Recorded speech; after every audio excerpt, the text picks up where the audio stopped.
Okay, we are on to our second video, and once again we are going to do the same type of recording and organization here, where you can see the periods with general themes and ideas up at the top, and then the details and individual things you want to be aware of and understand down on the map itself. So, beginning with period 1, over here we can see that listed, and we're doing Europe, and unfortunately for this period there is nothing of significance that happens when considering world history. Of course, there's developments that are happening in Europe at this point in time, but nothing that really has a huge impact on the world and its history. And you can see that on the geohistogram too, that over here we have this blank space where nothing is really developing until you get to period 2 and the rise of your classical age empires. So, moving on to period 2, we have the same types of patterns here that we're developing in the rest of the world at this point in time as well.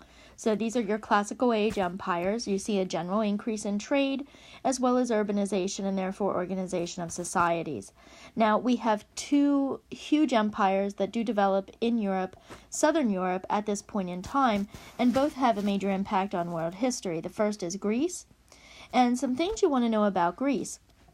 Initially, Greece is a loose confederation of city-states, and only at various points in its history do you see them coming together and cooperating, forming a larger centralized government. One example would be the Delian League, and a lot of this centralization was in response to its constant kind of back and forth battles with its arch nemesis, the Persian Empire, which existed at the same time.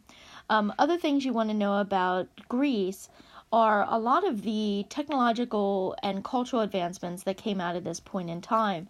This was, you could consider, a golden age for the Mediterranean. Greek scientists, astronomers, mathematicians, and also literature really flourished during this time period, and is going to have a huge impact on the world at this point in time, but of course also when we get to later periods in European history with the Renaissance. In addition to that, you want to know that politically they were doing some really innovative things. You have some of your first hints at democratic ideals during the Greek period. They are seafarers as well as involved in land-based trade routes. And generally those are the types of things that you want to be aware of for Greece. Religiously, they are polytheistic, and you'll hopefully remember some of your Greek gods and goddesses. Now, after that period, Greece collapses. We have Macedonia and the expansion of the Greek Empire under Alexander the Great, but that's very, very short-lived. And of course, over here on the geohistogram, you can see Greece, and here we see the expansion of Alexander the Great all the way into what is today like almost the northern parts of modern India. And we see the cultural influence of the Greeks in that part of the world, particularly through art. The art that's being produced, particularly Buddhist art, is very syncretic in that you have Buddhist themes, but the stylization of them has definite Greek overtones. So that's one thing you might see on the test, is this blending in the artistic styles due to the expansion of the Greeks under Alexander the Great in Macedonia. Now there's a period of instability then until the Roman Empire rises, and you can see the Roman Empire here on the geohistogram. Rome, located here on the map, of course, is going to have a lot of the same characteristics as the Greeks, building off of that empire and a lot of the technology and going even further with it. In addition to that, you want to know the politics of the Roman Empire, so that they had the Republic phase and then into the Empire phase. Throughout that period in time, you have rigid class distinctions. So remember concepts like plebeians, patricians, who could be a citizen and who wasn't a citizen. You have latifundia systems. Land during this time period, of course, still equals power, and you have these large plantations. You have the use of ample populations of slaves throughout the empire, and there are many slave revolts. And you also have the political structure kind of clamping down using the military to suppress a lot of not only slave rebellions, but also what they deemed to be threats to the Republic and then to the Empire in the form of these other religions that are starting to rise and gain prominence, like Judaism. There are numerous examples of Jewish populations being attacked during this time under the Romans, as well as the newly emerging Christian religion, which was persecuted as well. So the political system is more highly developed in Rome than it is in Greece. It's much more centralized, and like I said, it goes through phases, republic to empire, the Caesar system. You also have the triumvirate toward the end, where it starts to break apart, and this is all when it's getting very, very large. Some of the other things that Rome does in order to bring that empire together is it expands notions of citizenship, like the Byzantine Empire will as well. It's going to start to grant citizenship for military service, not only to landowners, not only to people who had property, but also to people who gave service to the state. So definitions of who is and who is not a citizen, it's starting to expand under the Roman Empire. They're also linking their empire together, which expanded all the way up to the British Isles, all throughout Europe, as you can see here, Middle East, North Africa, just a huge empire. They're also linking that empire together through an extensive system of roads. And the Roman road system is something that is world-renowned. It's something you should definitely remember about Rome, and it's what's linking all of these different cities together, because it is a highly urbanized civilization, and the roads are linking them together and, of course, enhancing trade. Now, remember the other very large empire to the east that Rome is trading with constantly is the Han dynasty, so that you have that Rome-Han connection going on. Now, during this period, toward the tail end of it, we see the fall of Rome due to the Germanic tribes. You can see them on the geohistogram here. And the Germanic tribes are coming down and attacking Rome at various locations and over a pretty large swath of time, until eventually, along with other reasons, like the diminishing power of the state to control its people, to provide for its people. Remember bread and circuses, this whole idea that keep people's bellies full and keep them entertained, and they won't see that the empire is falling apart. A lot of factors are going to lead to the demise of the Roman Empire, but in part it's going to be those Germanic tribes that are coming down and invading. When that happens, the Roman Empire is going to split into an eastern and a western. The eastern section is going to go on to be the Byzantine Empire, which you can see here on the geohistogram, located right around here on the map as well. And then the Western Empire on this side, which is going to eventually fall and lead into the Middle Ages, the Dark Ages in Europe. Okay, so that is period 2. Now, that was all from last year. The first period that we are going to focus on that actually pertains to material we did this year in class is phase 1. Phase 1 is defined by the feudal system, and it's from the period of around 500 to 1450. So this is the period after which the fall of Rome has taken place. It's going to experience a lot of invasions due to this power vacuum, and then the development of the feudal system is going to allow them eventually to kind of get out of this backwardness that they are in. There are going to be a few things that kind of delay that. One is going to be the Mongols and the plague. Crusades are going to happen. That's really going to be a catalyst to jumpstart humanism and the Renaissance.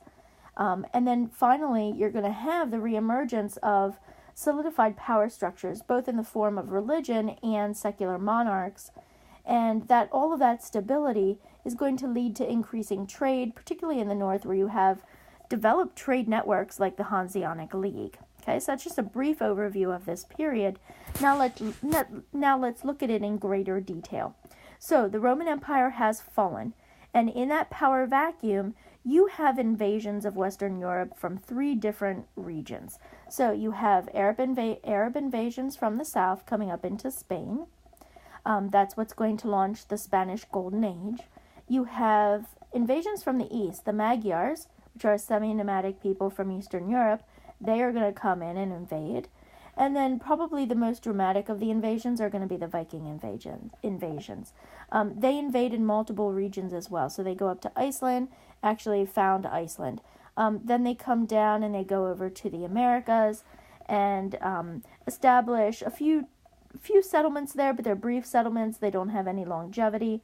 And then their major campaigns are going to be down into Britain, where they're raiding, raiding many of the religious sites that are there, because what the Vikings are doing at this point, and the reason they're doing so many raids of Britain, but also France, Northern Europe, is that they are moving from a tribal system to kingdoms. In order to do that, these tribal chiefs have to consolidate their power, and to do that, it requires money, it requires wealth. So they go on these raiding campaigns in order to fund their wars back home, in order to see who is going to be the next king. So it's all about this period of centralization, but the centralization process is going to involve the wars happening between these different chiefdoms to decide who's going to become the ultimate king of these different Scandinavian countries. So this is why you have these independent groups going out and raiding. Now, the interesting thing that happens in many locations in Western Europe as well as in Russia, as we'll see in a moment, is that remnants of the Vikings remain in the places that they have raided, so that you have them settling. And remember, Vikings by profession are farmers, as are most people in the world at this point in time. Agriculture is the main form of production. So when they go to these other places, some of them stay behind and settle down and begin to farm. Now, the Vikings are very much like the like the Mongols, in that when they invaded into a region and settled, they did not force their culture onto the people they were conquering, but rather they assimilated into the civilizations that they were now living in. And that's going to be the case throughout the British Isles, as well as France and other places in Western Europe.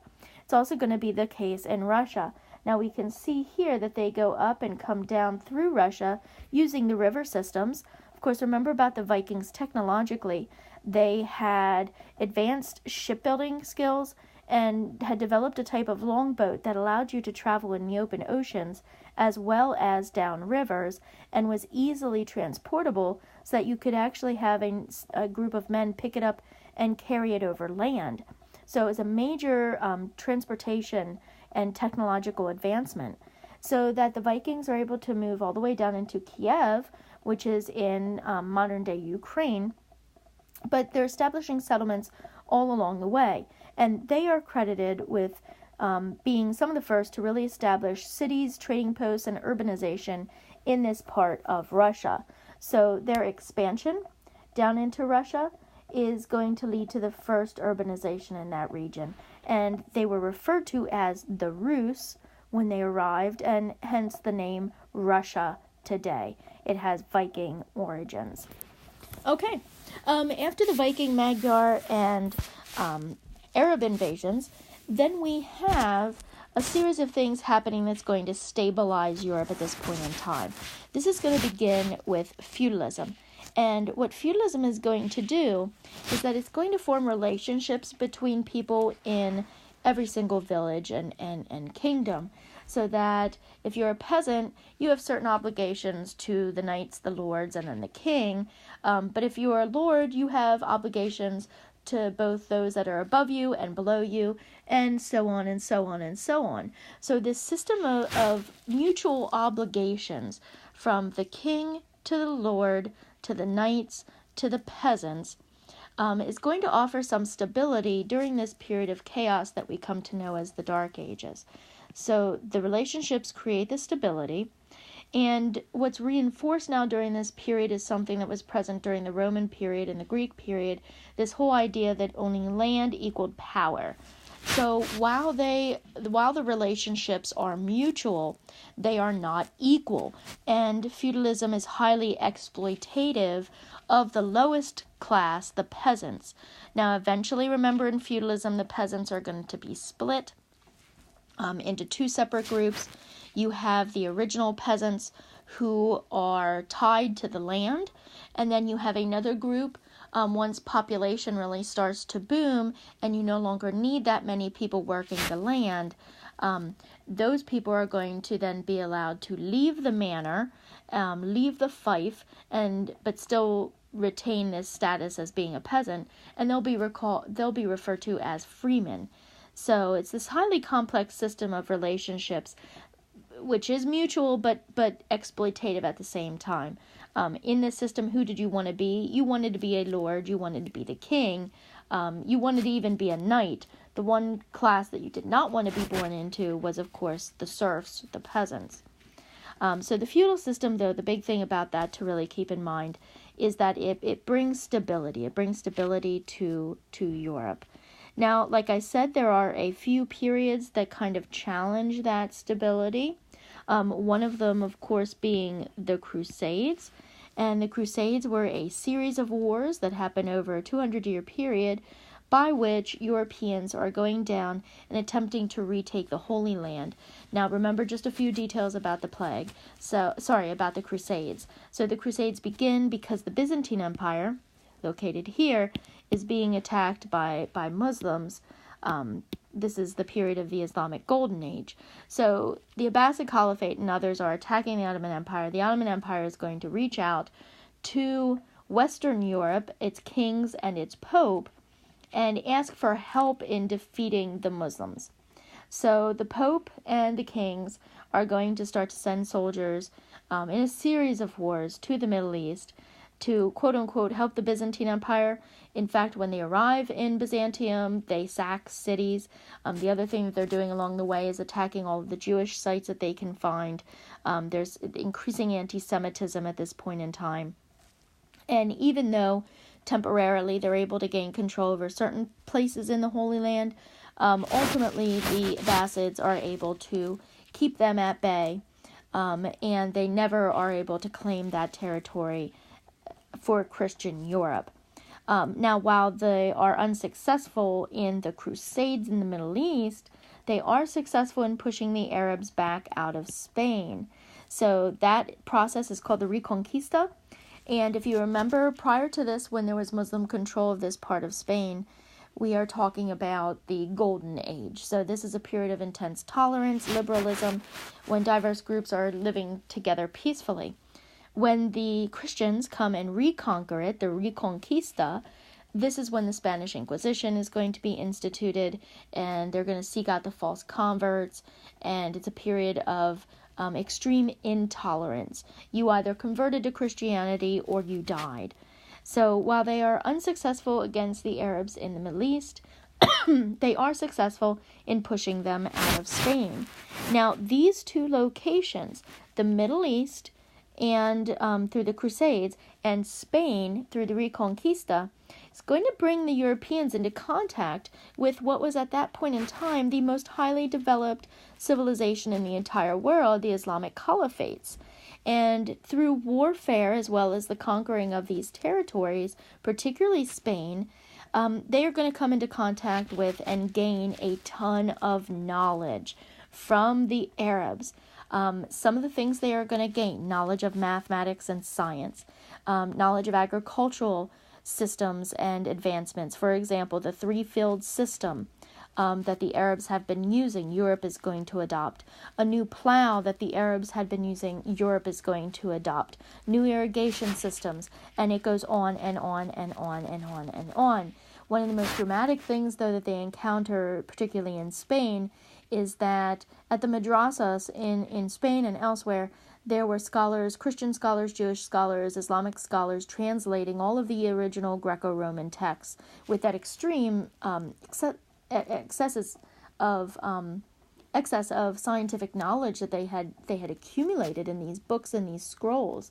So the Arabs over time had been translating all of that into Arabic, and it had been saved. A lot of the original Greco-Roman texts had long been destroyed, but the Arab translations survived.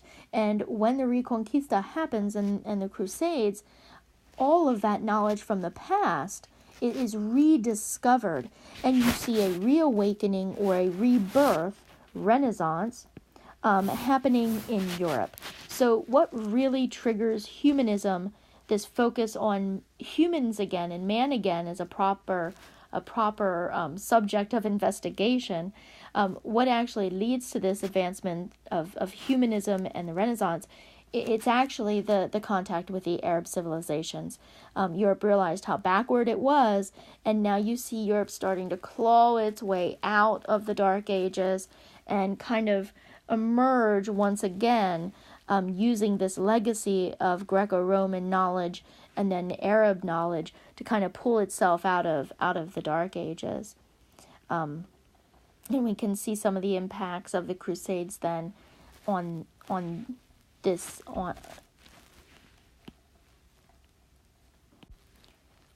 region at this point in time. Okay, so there's one more thing we have to consider here before we look at kind of the stabilization process, and that is one more event that's going to take place that potentially could have led to instability, but ironically does not, and it's one of the kind of better things to have happened to Europe, which is sad to say, but it's the Mongol invasion coming into Eastern Europe, the reestablishment of the Silk Road, the Golden Horde taking over in Russia, and the linking once again of Europe to the East. Now, one of the things that travels along trade routes, in addition to goods, ideas, technology, it's also disease. And this is what brings the Black Death and the plague into Europe. And the impact of the Black Death is both good and bad. Of course, it kills a substantial portion of the population. However, it's one of the better things to have happened to Europe at this point in time in regards to allowing for or pushing forward developments, certain developments. So the logic behind this is that since so few people were left alive, the workers who were left alive were able then to finally demand more rights and more pay. This is when you really see the advancement in power of guilds, the merchant class, and increasing, though albeit slow, an increasing power to the regular people. Now, this is happening in conjunction with the rediscovery of a lot of the Greco-Roman knowledge and like this whole idea of humanism.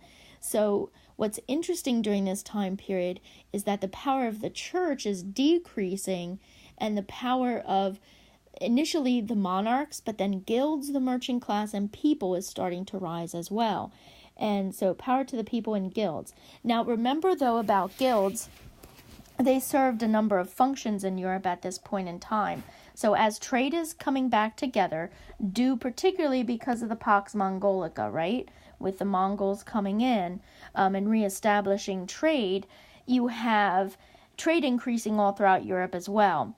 So the other contributing factor to increasing trade is, of course, feudalism and its stabilizing ability, right? So in Europe, you have increased stabilization because of feudalism, and then you have this outside force, the Mongols, who are reinvigorating trade throughout Afro-Eurasia, okay? So you see the rise then of these guilds. Now, the guilds have multiple functions. First, they regulate trade. So what does that mean? They get to determine who becomes a craftsman. And remember the system, the apprentice, journeyman, master. So there's a whole series of steps that you would have to go through in order to become a master craftsman. They also control the prices. They control the quantities. They control the quality of the goods that are being produced. And then most importantly, perhaps, for the development of their ability to gain power in politics, is that they are going to be having a position within the government that they can actually come and debate and try to gain more power for the merchants in their cities. So they are the political voice for the workers and the merchant class. And that's an important development in the scheme of European history, and it's an important one to know. So I already mentioned that with the Dark Ages starting to go away, you have the power of the church kind of diminishing. Now, keep in mind what originally gave the church its power, though. In this vacuum after the fall of Rome, things were really, really bad. People started to turn to religion, turn to the church. Most people were illiterate. The church members, the clergy, were literate. So you have them actually recording some important texts, doing transcriptions, and also early on serving as bookkeepers for some economic transactions that are happening as well. Once humanism starts, though, and the Renaissance begins, and more people become literate, the church no longer has a monopoly on literacy, and you're going to see their ability to control and be involved in economics begins to wane, right? And this is when the church is kind of losing its economic power, is when you see a lot of reform movements coming into play.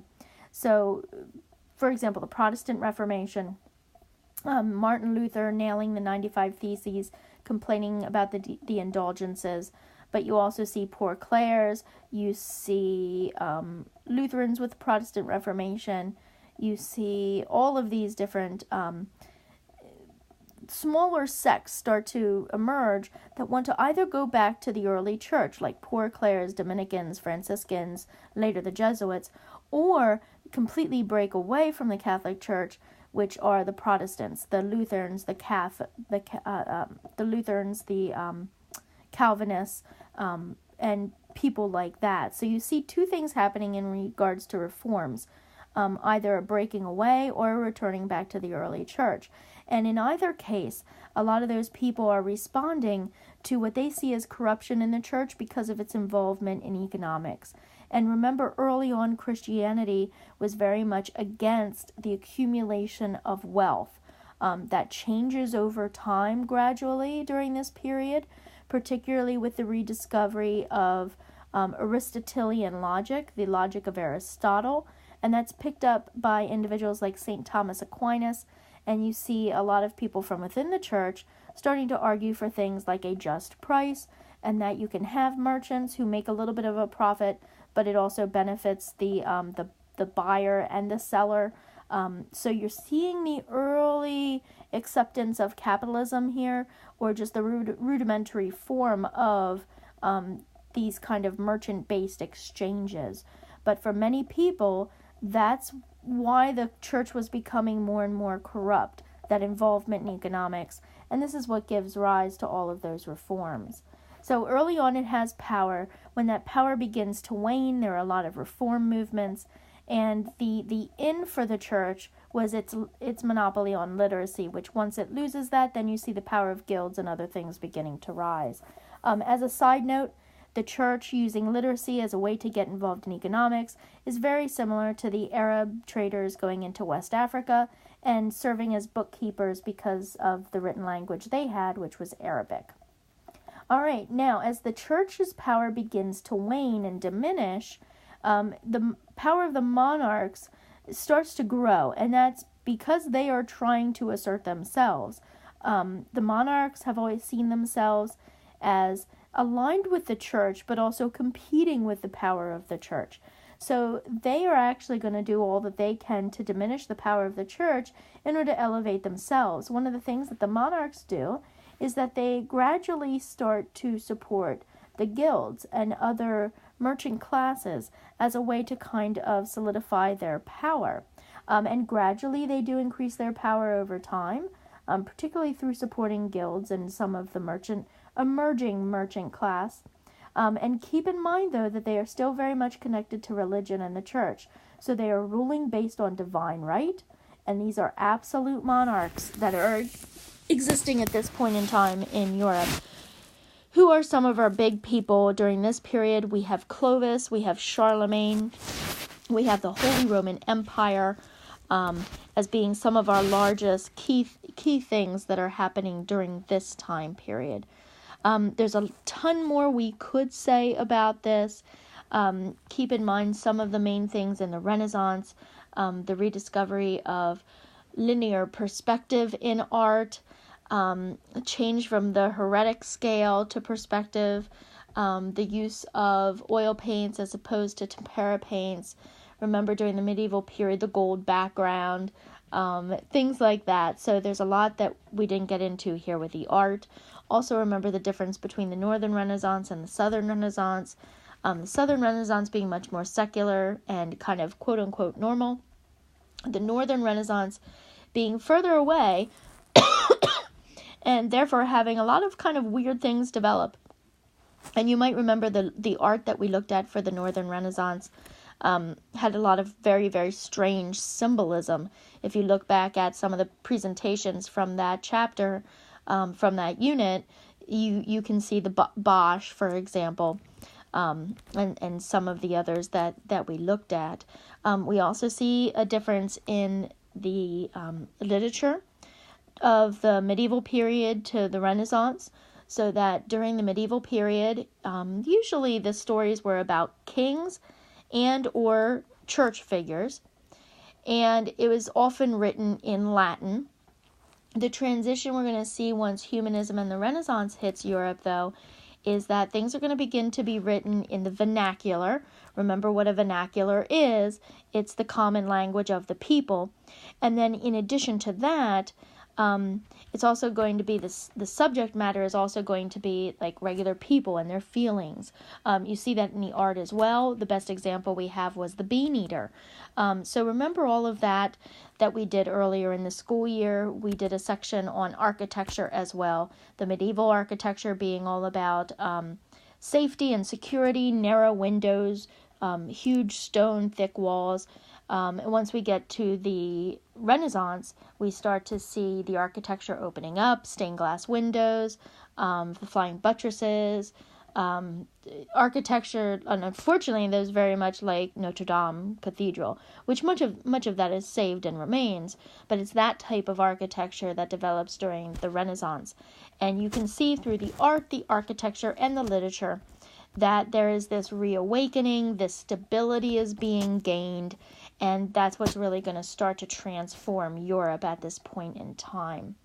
So the last bit of this story for Europe's emergence out of the Dark Ages is going to be the reestablishment of major trade networks. And you have the Silk Road, you have the Mediterranean, you have Trans-Saharan trade, you have Indian Ocean trade. But up here in the north, so right in this region, you also have the development of the Hanseatic League. Now, the Hanseatic League is actually a confederation of cities in this northern part of Europe that are going to agree to cooperate. And they cooperate together economically, but they're also beginning to operate together politically. Some of their cities reach all the way down into what is modern-day Russia, so it's quite extensive, and they're doing land-based trade, but also sea-based trade.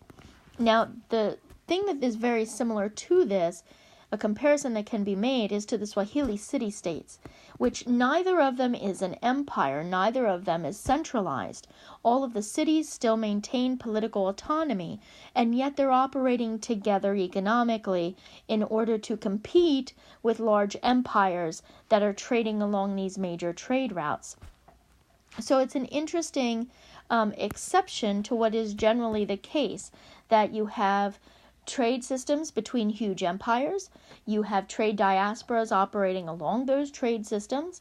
Well, here you don't have any large empires. It's just city-states who are grouping together and banding together economically in order to compete.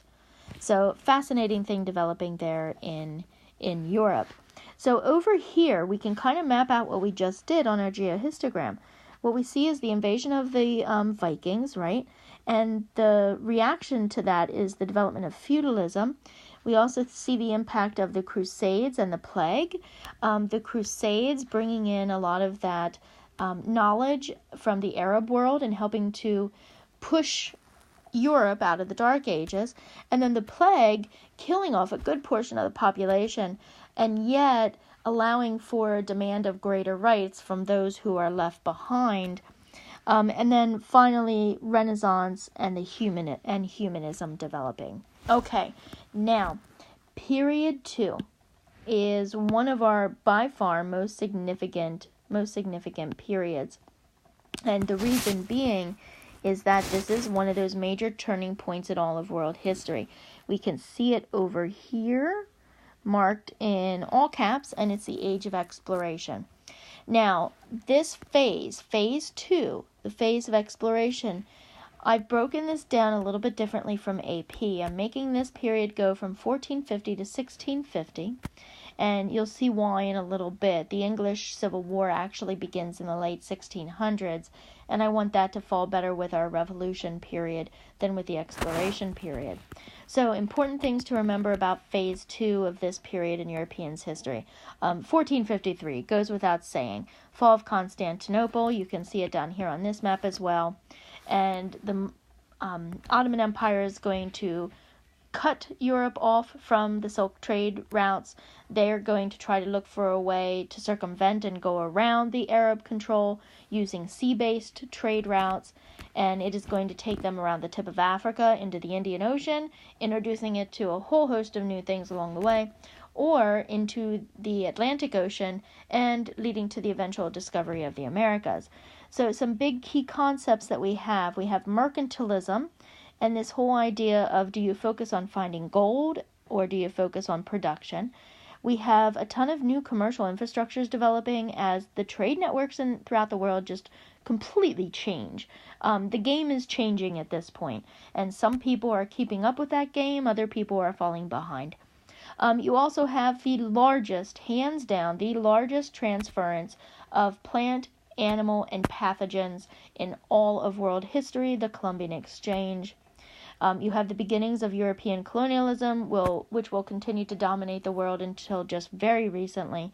Arguably, you could say it still dominates it today. And so we have to also take a look at this colony-mother country relationship. So this is the period, phase 2, in which the entire world is basically changing. So the story begins, of course, over here in 1453. And the first group that is going to actually explore is going to be the Portuguese explorers here on the coast.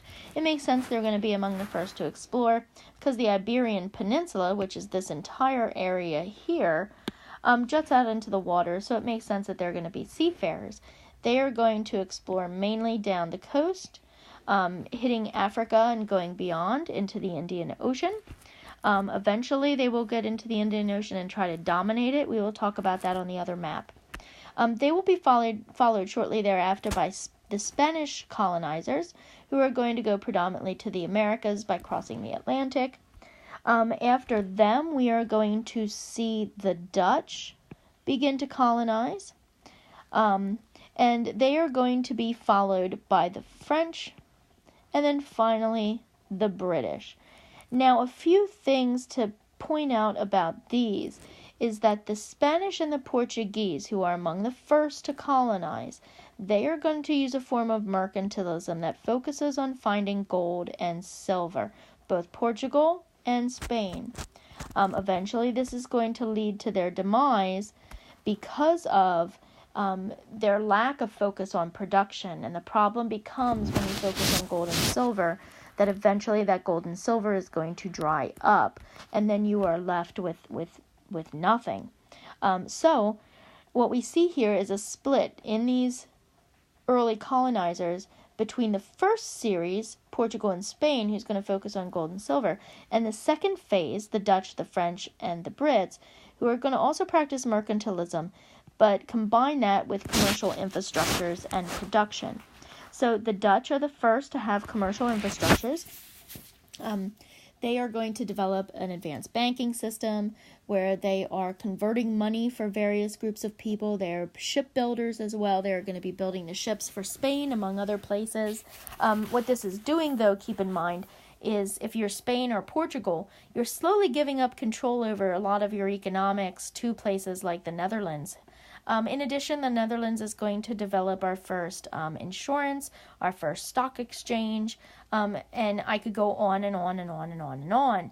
So the Dutch are rather brilliant in their development of all of these key commercial infrastructures.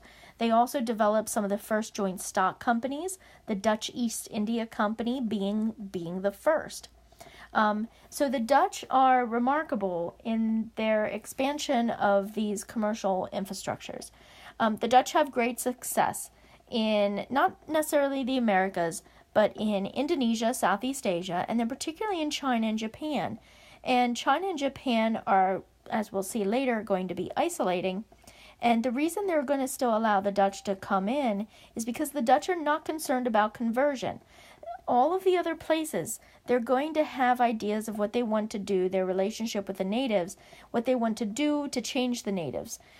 They're going to try to, quote unquote, civilize them, and part of that is bringing their religion. The Dutch, they don't care about that. They don't care about that at all. They just want to trade. They're treating people as equals. They're not trying to change them. So places like China and Japan are going to embrace the Dutch, whereas they are going to, in many cases, kill rather brutally a lot of the other European powers who try to come in and conduct business, because they're not just conducting business, they're trying to proselytize, they're trying to change the people that they're interacting with, and they don't consider them to be equals by any stretch of the imagination. France is going to go particularly to the Americas, but also Southeast Asia, eventually ending up in Vietnam. Britain is going to go particularly to the Americas, and then later to India, throughout Africa and other places. But in the Americas in particular, they're going to be focusing early on production. Keep in mind, they see their finding or their lack of finding gold as a major negative, but it turns out to be a huge positive for them, because they don't rely on extracting these raw materials, and rather they are focusing on producing. And this eventually is going to be one of the factors contributing to them becoming the very first industrialized nation in the world. Now, when France goes to the Americas, followed by Portugal by accident landing in Brazil, the Dutch going over to what was New Amsterdam, eventually Manhattan Island, New York, the French going into Canada, down the Mississippi to New Orleans, and then the Brits going to the East Coast. This permanent contact now between the two hemispheres, the Old World and the New World, Afro-Eurasia and the Americas, this is going to lead to the biggest exchange, as I mentioned, of plant, animal, pathogens in all of human history. So the Columbian Exchange. Now, we're going to focus just solely on the impact it has on Europe. The impact it has on Europe is twofold. First, with the new food, it's going to increase the population substantially. Now, that is going to be a negative for Europe, because Europe has limited resources, limited jobs, and as the population begins to boom, there's population pressure all throughout Europe regarding food and income and employment. Now, the interesting thing about the Columbian Exchange is that while it increased the population in the Old World, it killed off, some estimates put 50 to 90% of the population in the New World, in the Americas. So the Amerindian populations were decimated. So you have almost this empty space that needs to be filled at the same time as you have this increasing population problem in Europe. So one thing the Americas became for Europe in general during this time period, due to the Columbian Exchange, was a safety valve for this population pressure. And we call this pressure the price revolution. Now, just to give a little bit more detail on this, at the same time that crops and whatnot was coming to the Old World via the New World, so was all the gold and all the silver. So you have increasing population in Europe, but you also have increasing prices due to all of the influx of gold and silver, which is causing massive inflation. And at the same time, there aren't enough jobs and people don't have enough income, so it's just creating this huge mess. And America became a safety valve for the population boom and the price revolution that resulted from it. The colonial system then that is set up between Britain, France, the Netherlands, Spain, Portugal, and its colonies in the Americas and elsewhere is going to be referred to as the colony-mother country relationship. What this was is that the colony produced raw materials for the mother country. The mother country would extract that labor and raw material, bring it back, process it, and finish it in the mother country, and then send it back out to the colonies as finished goods so they could reap the benefits of both taxes and payment for those goods. So the system was set up that the mother country needed the colonies for three things. The colonies provided cheap labor, access to raw materials, and then a market for their finished goods. So it's a very uneven relationship, and one of massive exploitation. And remember the game that we did, the colony mother country game, and how unfair the system was. That's exactly what's being set up here. Now, in addition to that, we need to know something specific regarding regarding Britain and what it established with the Americas and later with Africa, and that is the triangular trade system. That will be explained further in detail on the Americas map, but I do want you to remember here while we're talking about it in Europe that triangular trade and the gaining of Asiento, which is going to give them access to the slave trade, is something that's going to allow Britain to begin to emerge at this point in time as one of the most powerful countries in the entire world. Okay, moving on, we are now getting into period 3, which is a period during which we have a lot of... Oh, I'm so sorry. I need to go back. We had forgotten one bit. Russia is being included on this map as well. So even though Russia skirts this kind of area between Asia and Europe, it's not quite European, it's not quite Asian. We're going to, for the purposes of this review, include it as part of Europe. Because it definitely has many more connections with Europe than it does with China and so forth. So going back and kind of looking at the history of Russia during this second phase, this 1450 to 1650 period, remember we've had the Mongol invasions and the Golden Horde. So Russia, up until just right before this period, was controlled by the Golden Horde. So what we see first is the end of the dominance by the Golden Horde and the rise of Moscow. Now remember how the Mongols had gained control. They had come in, and of course they'd initially used dominance, but then they gained control by pitting the princes against one another. So the princes had to compete against one another for this prize of being the top prince, the prince of princes, and that would enable them or give them the privilege of collecting taxes for the Mongols. Of course, some of the taxes they could keep for themselves.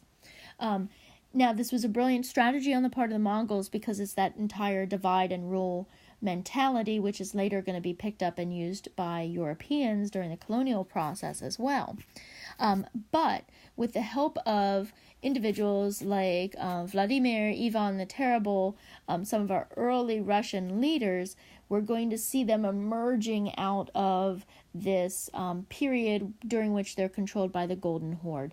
And Moscow is going to rise as the capital of their leaders, and this is the beginning of Tsarist Russia. Now, toward the latter part of that period, and we technically could put it a little bit into phase 3 as well, we see Peter the Great. And Peter the Great we need to remember because he, even early on, realizes that Russia is a little bit behind the developments that are happening in the West, in Europe. So he disguises himself at one point. He travels all throughout Europe, and he's gaining knowledge. When he comes back to Russia, what he does as Tsar is he begins a massive westernization program so that Russian nobility is going to start to dress like Westerners. They're going to adopt the same schools, legal systems, military structures. And he pulled the best from each region. So maybe the Brits had the best military, or another group had the best, this. So it's this constant copying. And the westernization is very much a copying of what was being done in the West. And it leads to great success for Peter the Great and for Russia. And this is kind of the emergence of Russia, or the beginning of Russia's emergence onto the world stage. Okay, now, over on the geohistogram, we can see this as well. We have the scientific revolution. We have the Reformation and absolute monarchs. And I guess the one thing that I had left out is the scientific revolution. The fact that all of this discovery and all of this exploration is going to lead to an intense interest in the world around them, and that when they discover these new things and start to classify those new things in the natural world, it's going to lead to a classification of things in the political world as well, in regards to what people create, specifically government. So this is leading us into the next phase. So even though the scientific revolution happens during this second phase, we're going to talk about the impact of it a little bit more here with the third phase. And we're seeing that as we get up here closer with the political and the industrial revolutions. Okay, now, finally, moving on to period 3. So period 3 is our period of revolutions. And there are a series of revolutions that we're going to discuss. This is the period from 1650 to 1900. We're going to start with the scientific revolution, which then leads to the political revolutions, and then the industrial revolution. This is also the period during which we see the rise of nationalism, social Darwinism, this whole defining yourself in opposition to an other, and then, of course, the expansion of European imperialism due to advances in industrialization, transportation, and also being pushed on by the competition that nationalism is fueling. Okay, so where should we begin? Let's begin over here in the Atlantic with the exploration, right? So we have exploration happening in phase 2. And as I've already explained, that's going to lead to the scientific revolution. Now, in part, this is because they were making new discoveries, and when they brought them back, they were cataloging them, organizing them, and this intense interest and curiosity and investigation is going to lead to the development of new scientific techniques and technologies. Now, this is also being aided by something that I mentioned in the previous period, which was the Reformation. So the reform movements coming out against the church, as I mentioned, they were of two kinds, either from within the church wanting to go back to early church doctrines, or a little bit later wanting to break away from the church. Now, this is going to figure into the spread of the scientific revolution because the Reformation employs a new technology in order to spread their ideas, and it is the printing press by Gutenberg. Now remember, the printing press, a rudimentary form of printing, develops in China. It never catches on, though, because Chinese characters are such that there are hundreds and hundreds and hundreds of them. Now, when you take that technology, though, and put it into a European context, where most alphabets are between 20 and 30 characters, that becomes much more manageable to actually use in a beneficial way. So we see our first books being printed during this time period of the Reformation. Science is going to pick up on that as well and start to publish works. And the spreading of ideas that comes with the printing press is the equivalent of the internet in today's world. It just increases the speed at which knowledge can be shared exponentially. So we cannot underestimate the power of the printing press as a mover in both the scientific revolutions, the political revolutions that will follow, and then even the industrial revolution. Now, out of the scientific revolution comes the Enlightenment and the Philosophes. And as I explained previously, once people realize that they can organize and categorize the natural world, they start to look at the world that humans have created and start to think if maybe that can be categorized as well. One such thing that they examine or begin to examine are forms of government and politics in general, and out of this you see the Philosophes developing. Remember the salon activity we did with the Philosophes? It's starting, though, with Locke and Hobbes. Hobbes, of course, significant because he's the first to say that divine right is not true and that the kings have power because of a social contract. Now, keep in mind, he still thinks the best form of government is an absolute monarchy, but it was a step in the right direction. That is further advanced by Locke, who goes one step further and says that, well, it's not full-out democracy that we should have. It's only the landed gentry, people who have property, who actually should have a say in government. But he recognizes that people have the right to rebel and the right to revolution, and that's huge. And those two as founders kind of lead to this whole philosophe movement, which is going to have a hub in France during the latter period. So you have people like Olympe, Rousseau, the Marquis, Voltaire, people who are challenging and trying to separate the church and the state, people who are discussing three branches of government and how they should be balanced and balance one another. So you have all of these new ideas that are developing during this period in time coming out of the Enlightenment. This, in part, along with other things that are happening, is going to lead to the first political revolutions. That very first one is in England, so we have the English Civil War and the Glorious Revolution. English Civil War, if you remember, was challenging the king's right to extract taxes from the people. This is going to be led by Oliver Cromwell. He is going to maintain brief control, but turn into pretty much a dictator himself, and is going to fall from power, and we see the monarchy restored. So this is a brief period of revolution in England. This is the first place in Europe that this is happening, and it really, more than anything else, set a precedence. It showed that it could be done, that the people could overthrow their monarch, and it really did challenge this whole idea of divine right and absolutism. So this is followed then later by the Glorious Revolution. Now the Glorious Revolution has a slightly different cause. Instead of taxation, and taxation was still part of it, but instead of taxation, you start to see, you start to see some religious aspects coming into play. Now keep in mind, in England, the Church of England had separated from the Catholic Church during the Reformation. This is Anglicanism. This is the one that was established by Henry VIII. And remember why. He needed the nobles to support him. He thought that to do that, he could take the church lands, confiscate all their riches, give it to the nobles, and that maybe that would gain the nobles' support. But more importantly, he also had a wife who could not bear him a male child. So he wanted a divorce. Catholicism didn't grant that. So he decides to break with the Pope and form his own religion so that he can get a divorce and marry another. So Anglicanism is the church at this point in time.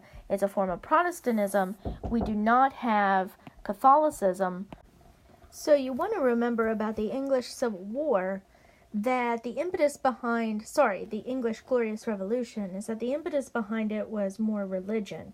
So that the Protestant majority was fearful that the king, who had now embraced Catholicism, was going to make England into a Catholic country once again. And if you remember, the English Bill of Rights, which is written during the Glorious Revolution, outlines a number of grievances, one of them being that they were fearful that guns were being taken away from Protestants and given to Catholics, among other abuses of the Catholic king against the people. So these two revolutions, the English Civil War followed by the Glorious Revolution, both are precursors to all of these other political revolutions that we're going to see spreading not only throughout Western Europe, but throughout the colonies as well, including the Americas, with the United States and the Haitian Revolution and later the Latin American revolutions. And the English Civil War and Glorious Revolution in particular sets a precedence for these other revolutions. The culmination of the Glorious Revolution is the bringing in of William and Mary, who are Protestant and are going to take the throne, and the creation of a constitutional monarchy. It is in England that, for the first time, the monarch's powers are limited, and you see the rising merchant class and landed nobility gaining more power, so that power is shared in England between the monarch and the people, or the people's representatives. So, English Revolution is the very first one. The second one is going to be the American Revolution, but the next one we're going to see happen in Europe is going to be the French Revolution. We can see it down here, so the French Revolution is the third one. Now, wow, what to remember about the French Revolution? It's huge, it's massive, it's our best example of a revolution in stages. So if you remember, the way France was set up is that the king would call the Estates General together to meet whenever he needed something. And the Estates General in France had not met for years and years and years and years. So that when he calls them together for the first time, it's actually this opportunity for them to all get together and talk. And with this whole idea of constitutional monarchy spreading, limiting the power of the monarch, they had already seen it happen in England. They saw a total break with monarchy in the Americas with the American Revolution, a war which France had helped with, so they had people on the ground over there being exposed to the revolutionary ideology of the American Revolution. All of this is going to come to impact France as well. So that one of the questions that comes up is how the voting should be changed in the Estates General. And the first and the second estate are going to want to keep it that each estate gets one vote, whereas the third estate, which is made up of the people, is going to want it to be by population. Of course, if you deal with population, the people, the third estate, make up by far the largest percentage. The other two being the landed nobility and the clergy, both very small percents population-wise, but holding much of the power in France. So the king, who the people, the third estate, think the king is going to side with them, shocks everybody when he actually supports the first and the second estate. Now, the reason he's bringing them together at this point in time is that he would like to change the way people are taxed. He would like the first and the second and the third estate to pay taxes. Currently, it was the case that just the third estate paid. The third estate embraced that idea, and that's why the third estate thought that the king would side with them. The first and the second estate did not embrace that idea, and therefore people really didn't think that the king was going to side with the first and the second estate. But the reason the king does ultimately give up his desire for universal taxation and sides with the first and the second estate is that he is scared beyond belief when he sees the growing power of the third estate, when he starts to see the third estate kind of waking up and realizing their influence and their power. He sees this scares him, and so against his wishes for universal taxation, he sides with the first and the second estate. Now, if you remember, the third estate breaks away, forms their own national assembly. This is the tennis court oath. The king locks them out of the meeting rooms. They meet in the only place they can, an open tennis court, and they swear to draft a new constitution. Now, the king in the first and the second estate never would have joined and agreed with the third estate had it not been for internal problems that are happening both in the city and in the countryside. In the city, you have the storming of the Bastille. All of this is happening due to rumors, and remember Marat, who is one of the newspaper men, is kind of spreading and fueling these rumors as they go along. Rumors that the estates and the king are going to attack the people. So in Paris, you have the storming of the Bastille, and in the countryside, you have the Great Fear. People afraid the landed gentry are going to attack them, so they attack first.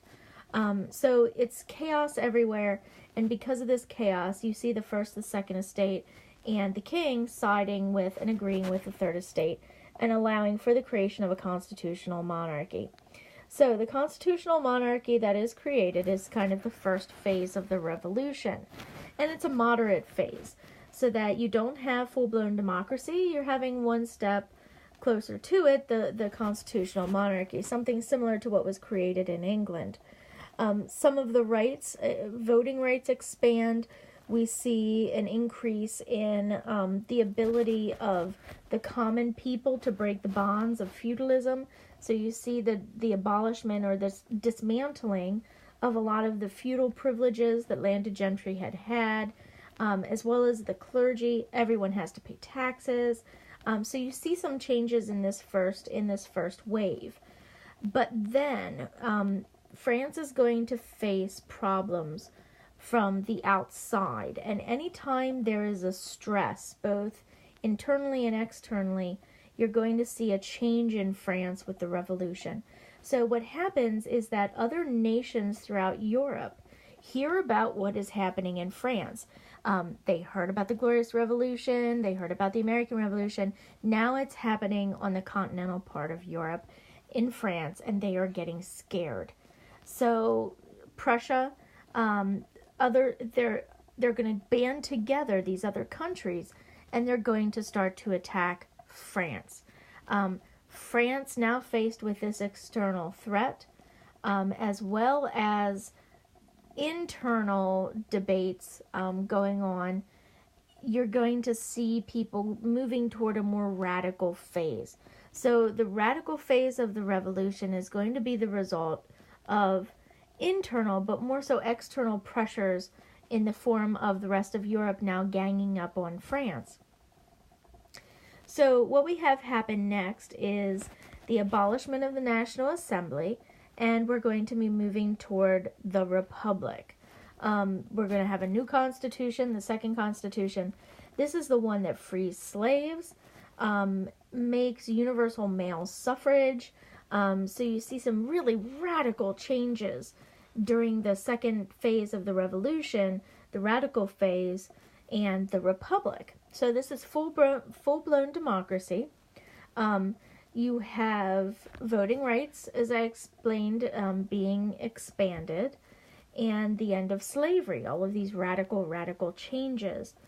And what's going to happen, though, is that the radical branch of the movement, who is now taken over during the Republic phase, is going to, in and of itself, break apart. So the Jacobins are the ones who took over during this second phase of the revolution. The first phase was the more moderate part of the Third Estate. Now you have the revolutionaries gaining control during the Republic, and they're called the Jacobins. The Jacobins broke up then into two separate groups, the Girondins and the Monsignors, one being more radical than the other. And what happens is that the more radical group comes out on top, supported by the sans-culottes, who are almost like a militia wing, and you have the movement becoming much more revolutionary. This is when you have continued attacks from the outside happening, and then because of this radicalization of the movement, you have people inside who are royalists, or people who want to go back to the monarchy. So now the Republic, this great experiment in democracy, is being threatened, both from within, with the people who want to go back to the monarchy, and from without, the people who are in Europe, in these other countries, that are afraid that this revolution is going to spread and overthrow their control in these other monarchies as well. So you have other countries attacking France, and you have royalists or people who want to go back to the monarchy within the country. And this is just too much to bear, so that the revolutionary wing, the radical wing, is going to go to some very extreme measures. And of course we are talking about the terror. This is the rise of Robespierre and the terror and the guillotine. We all, I hope, remember what happens to Robespierre. He comes up with some really crazy ideas in the interim, including getting rid of religion, making himself almost a god. They get rid of Sundays in the calendar, so people didn't know what day it was and perhaps wouldn't worship. They went to that 10-day calendar. They got rid of the name saint in all of the streets. So just really going to all sorts of extremes in order to eradicate these old allegiances that people had, these old identity markers, and they wanted people to be strictly adhering to this belief in the nation. And we see in the Declaration of Rights of Man and Citizen, done during the first phase of this revolution, that the word nation is used for the very first time. That what is being identified as the source of all power, it is the people, the nation. The terror eventually ends as things stabilize, and a new form of government once again is created, the Directory. The only thing you really need to know about that is that it didn't last long. The consuls are going to be created after that, 3 consuls, Napoleon Bonaparte being one of them. He is going to trick the other 2 using, once again, kind of fake news that, or stories that they are potentially the target of assassinations, as a way to kind of scare the other 2 into going into the background. And he says, oh, I'll take the brunt of any of these attacks, make me like the supreme leader, the emperor, and then you won't have to worry about that. So before you know it, Napoleon has total control. He is going to launch a series of wars that will go down into the peninsula here, the Iberian Peninsula, over to Italy, up into Prussia, so that Napoleon is going to, through these Napoleonic Wars, just really take over much of Europe. This is the end of the revolution when Napoleon comes into leadership, because he becomes an emperor and we go back to an empire system. But the interesting thing is that as he's building his empire, he's spreading the ideas of the Republic. So he's spreading these lycees, or government-sponsored schools. He's spreading the idea of plebiscites, the idea that local people should be able to vote in part on what's happening in the government. He's spreading this idea of advancement through merit, that you should earn what you have. It shouldn't be hereditary.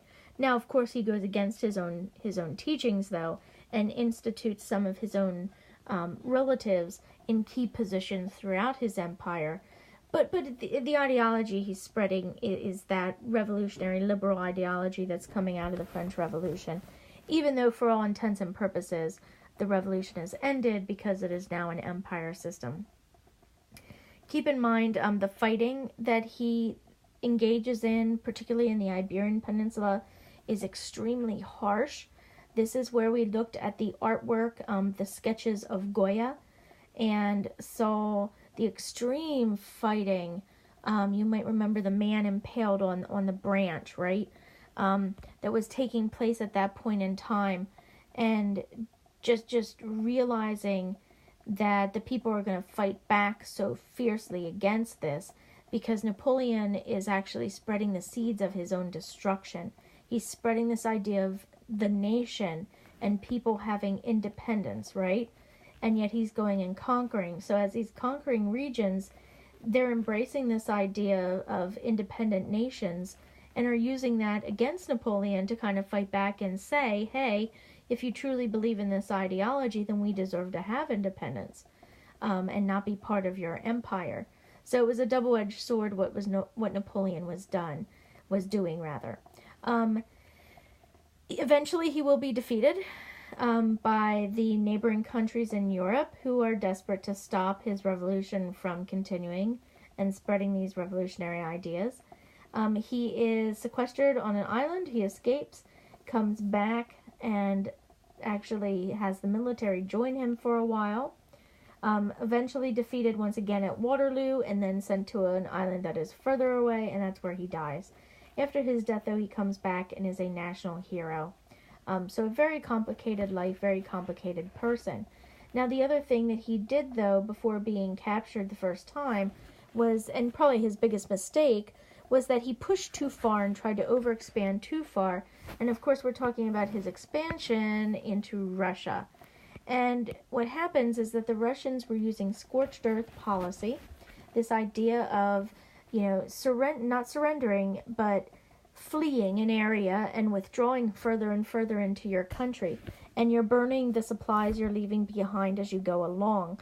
What they were trying to do is get France trapped too far into into Russia. So France trapped too far into Russia, so that they would get trapped in Russia during the winter and starve and freeze and have to retreat, all of which happened. And that was probably Napoleon's greatest mistake, a mistake that's going to be replicated, of course, by Hitler during the Nazi Germany period of World War II.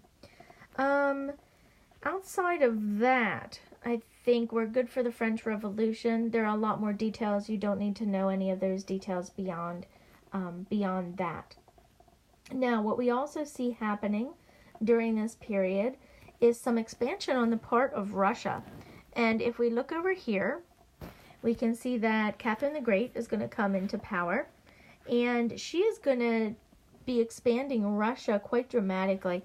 At one point, she gains control over this portion of the Black Sea, enabling Russia to have some access to warm weather ports. The only problem is the rest of it down here is going to be controlled by the Ottomans, still blocking Russia from the trade that they would like to do.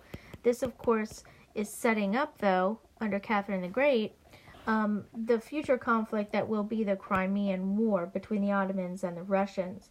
The other thing you need to know about Catherine the Great is that she intensifies a lot of the exploitation that is happening with the serfs. And this is going to set up the later revolution that will happen in Russia around the World War I period.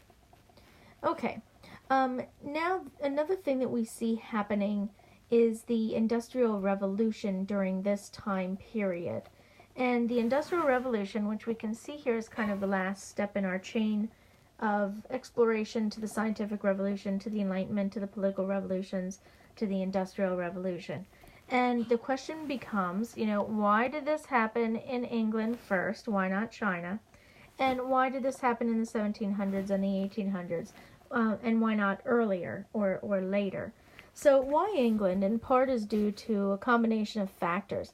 Access to coal, iron, the fact that it was an island and they are going to be involved in overseas exploration and have access to the raw materials, cheap labor, and markets for their finished goods. The fact that they didn't find gold and silver but had to focus instead on production.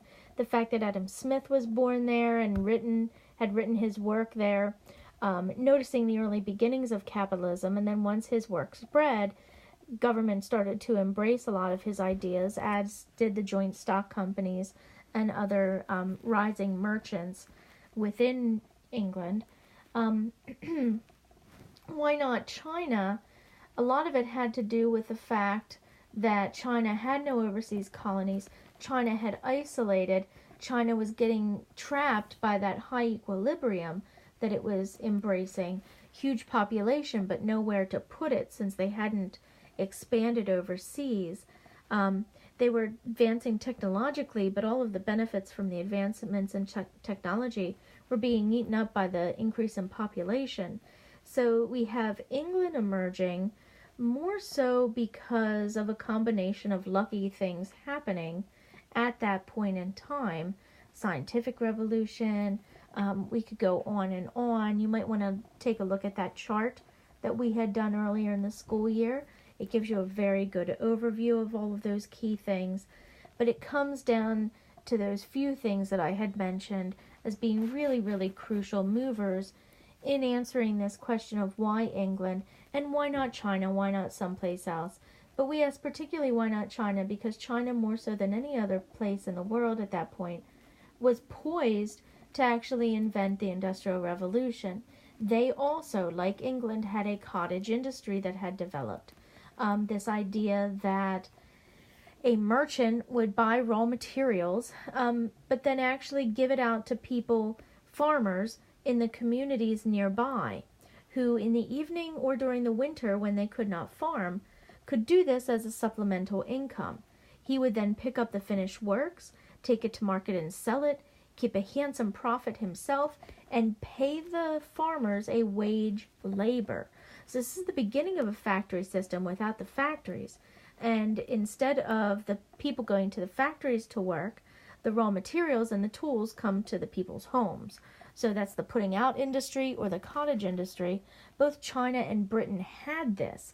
China, in fact, had it earlier, and it was much more advanced. So that question of why not China is a really interesting one. And I think our discussion of the other factors, the fact that England is having overseas colonies, Adam Smith did not find gold, so they focused on production, and I could go on and on and on. Those are the factors that really dictate why it's going to be England. Now, the Industrial Revolution that takes place in England happens over a couple hundred years. So this is not a quick revolution. The English Civil War, Glorious Revolution, rather quick. French Revolution, rather quick. American Revolution, rather quick, and so on. The political revolutions happen quite quickly. The Industrial Revolution takes some time. And we refer to the Industrial Revolution as happening in two phases. So phase one, you have the agricultural revolution. So the new tools are being put toward use in agriculture. And more food is then going to create more people, bigger cities, more trade, and the greater need for consumer goods. So once that starts, then the need for particularly necessities, right, like clothing, are going to necessitate the development of new tools and technologies in those fields first. So what we see is the transference of new technological ideas coming out of the scientific revolution that are now going to be employed in textile mills to make weaving and spinning faster. Now remember the relationship between weaving and spinning. So that new technology is developed in the weaving sector, but that means the spinners then can't produce yarn fast enough for the weavers to weave. So new tools are developed in the spinning, and eventually they will be spinning more wool, for example, than can be woven. That'll necessitate then new developments in the weaving, and they kind of play off of each other, and it's cyclical. As new technologies are developed in each of the parts of the production process, it's going to necessitate that new technology is developed in other sectors of that production process as well, simply in order to keep up with the demand. So this is a back and forth in the textile industry. Remember, factories initially are going to have to be by water. They're powered by water and water wheels. Initially, things are going to be moved via canals, but later we're going to see the introduction of coal. Coal is discovered, remember, because they are digging wells, and when digging wells for the coal, the pumps are discovered. Steam-powered pumps are discovered through digging for coal, because the deeper they go for coal, the mines begin to fill up with water, so they have to pump out the water in order to get more coal. But in order to get more coal, they have to develop this new type of pump that's going to run on coal. So you have your first steam-powered pumps coming out of the necessity of digging deeper holes to get more coal. Now, the whole reason they're using coal and not firewood is because they've depleted their forests, and now they are going to the natural resources underground. So they will heavily become dependent on coal during this period, particularly once the industrial factory is developed. Now, the second phase of the Industrial Revolution has, well, the first phase into the second phase, you have transportation. So you have the railroads being developed, supplanting the canal systems. You're going to see the railroads come to dominate.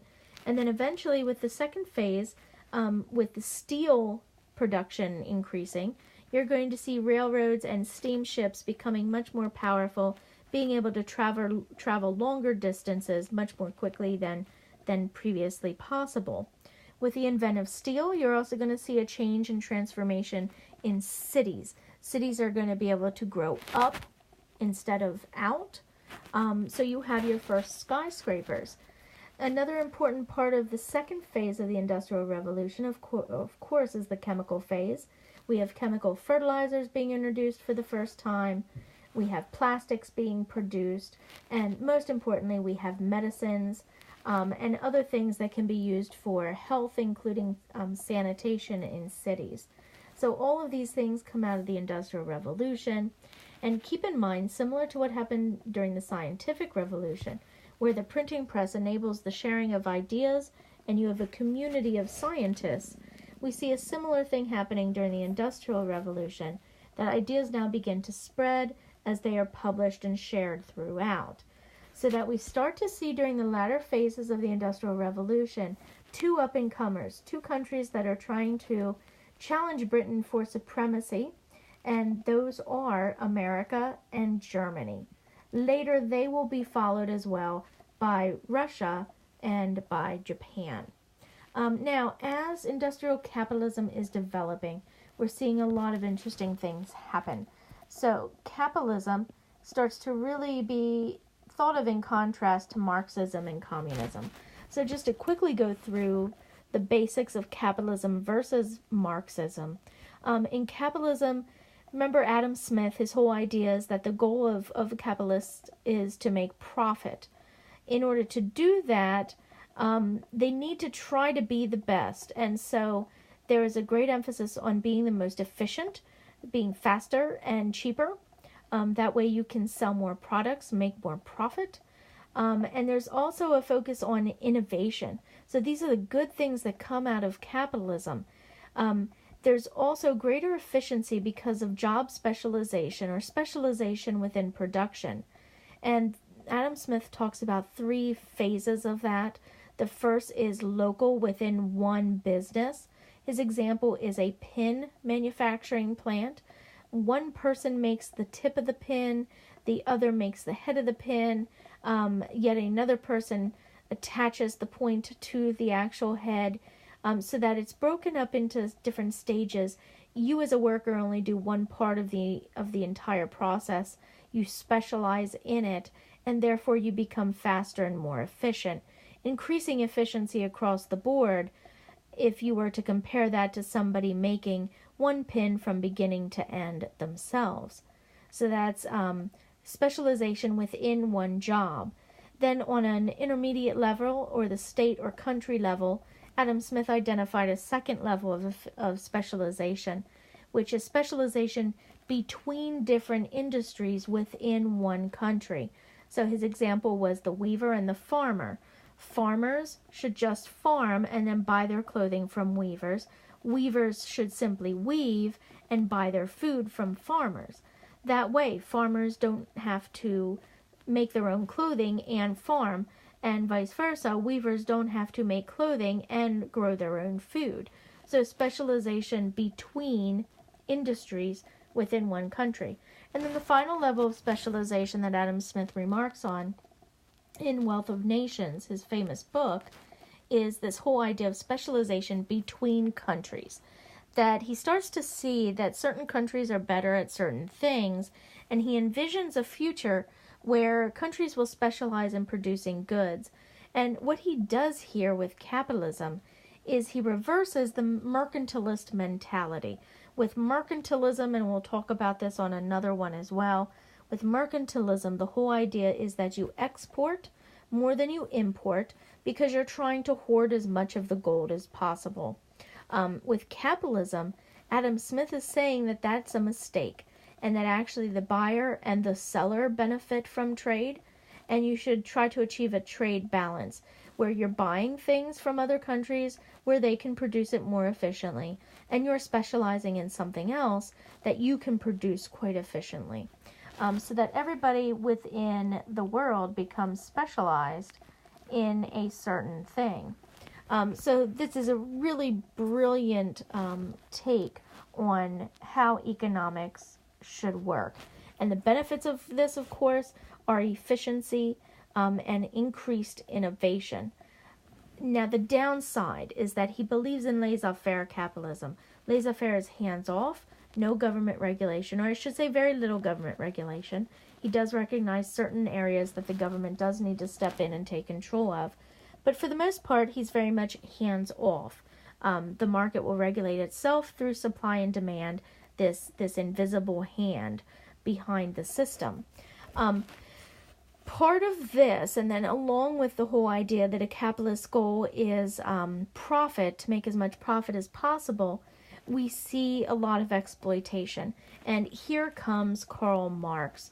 Now, Karl Marx and Friedrich Engels worked together to write the Communist Manifesto, among other books. And they are going to lay out basically a critique of the capitalist system. They notice that what's happening in factories and in urban centers is a lot of exploitation and a widening gulf between the rich and the poor, so that the whole inequality that was evident in the feudal system is back, and then even worse than it had been, so that the people working in factories have been forced off of their farms due to the government passing things like the Enclosure Acts, and then farmers becoming forced into this system of either tenant farmers or leaving their land and going to work in factories in the cities for a wage labor which is much less than what they normally would have been gotten when they were landowners. So we see a huge shift in population to urban centers and not enough infrastructure in the cities to provide good conditions, so that these people are living awful, awful lives. On top of that, the growing merchant class, the bourgeoisie, who actually owns the factories, just keeps getting richer and richer and richer, and not investing in the employees the way Adam Smith would have envisioned it happening. So Marxism very much is a critique against capitalism and points out the exploitation that's inherent in this system, because bourgeoisie wants profit, and they want to keep a lot of the profit for themselves. And what do they normally do, according to Marx, to increase their profit? They will lower the wages of their workers, lower the hours of their workers, do anything they can to hurt the workers first, because it's cheaper and easier than trying to increase profits through research and development or innovation or investing in better goods or better quality equipment. It's cheaper to make a quick profit by docking the pay of your workers or by allowing unsafe conditions in your factories to persist. And this is something that Marx just points out is human character, but that it's exacerbated by the capitalist system, which puts so much emphasis on profit and so much emphasis on the individual. So notice how Europe is becoming this leader in all of these revolutionary ideas. And this is such a reversal from where we started this story with the medieval period and the Dark Ages. And Europe has been clawing to get out of it for so long. And like that, before you know it, they're exploring the world, they're creating colonies, they're having political revolutions in which the people are gaining more power. Now they're having industrial revolutions that are completely reversing mercantilism and going to this new system where trade is a great thing for both parties. But at the same time, you're seeing this increase in the exploitation of the colonies, but also their own workers. And Karl Marx and Friedrich Engels are witnessing this, and they are railing against it, that they see that this is just such an awful thing, awful path that Europe is following down, and that something needs to be done to reverse this exploitation that has developed because of this new system of economics called capitalism. And along with the exploitation, Marx also points out, and Engels points out, this whole concept of alienization, that workers are now alienated from their work. What they mean by that is that in the past, a craftsman owned all their tools and was a skilled craftsman and produced all of their own goods for sale from beginning to end. So they had to have a lot of skill. They produced high quality things. And when they produced something, they were proud of what they had made. They would then take it to market. They would sell that good for what they thought it was worth, and they would reap the benefits. And there was so much pride in what they would do and in their work. And that now with the factory system, where you only make a small fraction of a certain good, for example, just doing the tops of the pins, you never get to see the finished pin. You only ever do a part of it, and it's monotonous. You do it day after day after day after day after day after day, and it's mind-numbing. And this alienation, Marx and Engels say, is destroying people psychologically. And what you do see during this time period, in addition to all the pollution that's happening from the factories and the unsafe working conditions and people having their arms torn off, people getting cancer because of the new chemicals that are being used, is that you also see people turning to alcohol, turning to drugs, turning to suicide, because things are just that bad. And Marx and Engels are just railing against everything that this industrial system has done. Destroyed our environment, destroyed our souls, and created such inequality, not only in the European nations, but in the colonies as well, where it's even worse. So this interesting thing with capitalism and Marxism that's developing in England is going to actually spread throughout the rest of the world, and of course we're going to have a major impact on Russia as well. So before we get to that, however, we have to talk about another rising ideology that starts to develop in Europe, and in part because of the colonial system and the successes and the dominance that they are achieving. And it's this whole idea of social Darwinism. So social Darwinism is this combination of ideology and pseudoscience. It's this idea that you can take races or groups of people and put them onto a hierarchy of most civilized to least civilized, most advanced to least advanced. And therefore this justifies so many things within the colonial system, right? It justifies the dominance of Europe. It justifies the exploitation of these lower, less civilized people. So this is an ideology that develops and is going to be used all throughout the world. Our best example of this in practice, of course, is in America with the Chicago World's Fair of 1893, where they actually positioned the different groups along the midway in the correct hierarchical orders. That the first group you would see would have been the blacks from Africa and the Aborigines from Australia. Then you see, just one step up from them, the next group, and then the next, and the next, and the next. Asians at the very end of almost white, right, is what they would have said. And then eventually, of course, you have White City at the end of the midway, which is this, testament to just the achievements of white culture throughout the world. And this is what's going to be used to justify the gross exploitation and imperialism that Europe is going to take part in, and America as well. Now, with the rise of social Darwinism, this is also coming out of the whole idea of the nation and nationalism, which is going to define itself, among other things, but also on this whole idea of the other, that I am better than you, or I am me because I am not you, is going to really kind of support this whole idea of social Darwinism.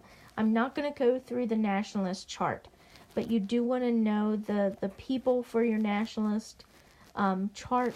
So you want to know Renan and his whole idea of shared past, shared present, shared future. Of course, shared suffering being the most extreme. You want to know Gellner. So here I'm going through them, even though I said I wouldn't, right? But I'll go through them quickly. Gellner talking about recognition, that you have to have recognition as well as a shared culture.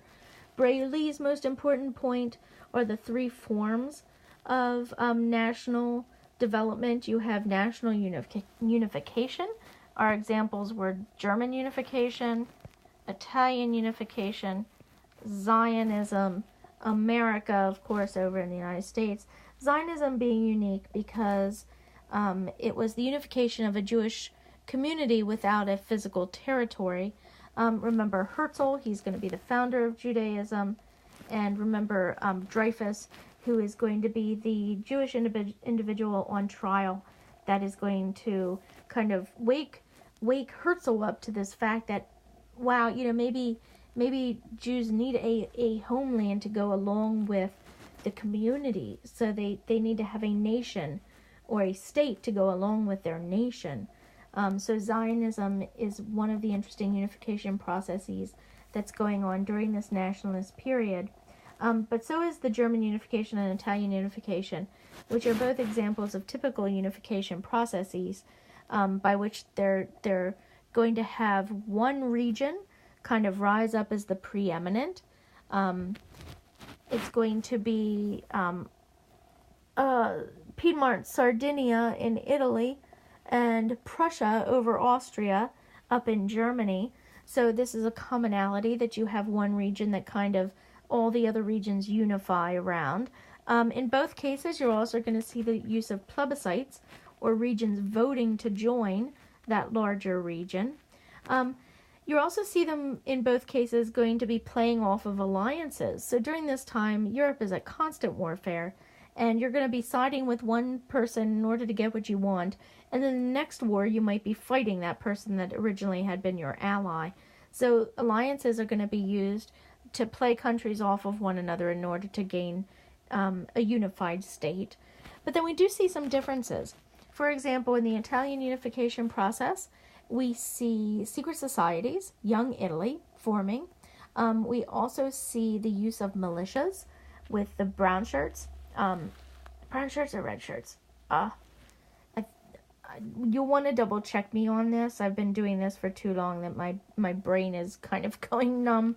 But you have the militia group led by Garibaldi going down.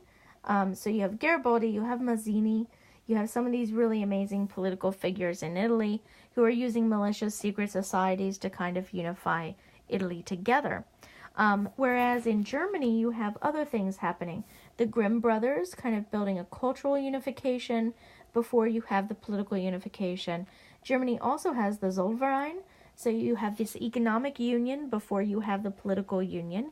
And then you have, instead of a number of powerful leaders like you saw down in Italy, now in Italy you do have Cavour and you have King Emmanuel, but I guess their counterparts in German unification could really be considered to be Bismarck and then Wilhelm, King Wilhelm. But Otto von Bismarck is by far in Germany your most important figure. He's going to be the mastermind behind German unification, and it's going to be based on this concept of blood and iron. Iron, of course, being willing to fight to unify your region, and iron being this whole industrialization, and the blood being the willingness to fight. So blood, fight, and iron industry. And Germany, we did mention, is one of those up-and-comers that was industrializing along with America and really presenting a real challenge to the preeminence of Britain. Few more things for this time period. We have to move over to Russia.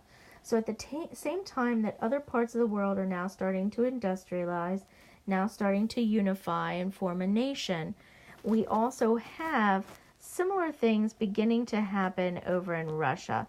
And we have an early Russian Revolution beginning. This really has to do, or begins, the story begins with Nicholas I and his misguided attempts during the Crimean War. So Crimea is going to take place because Russia needs a warm weather port.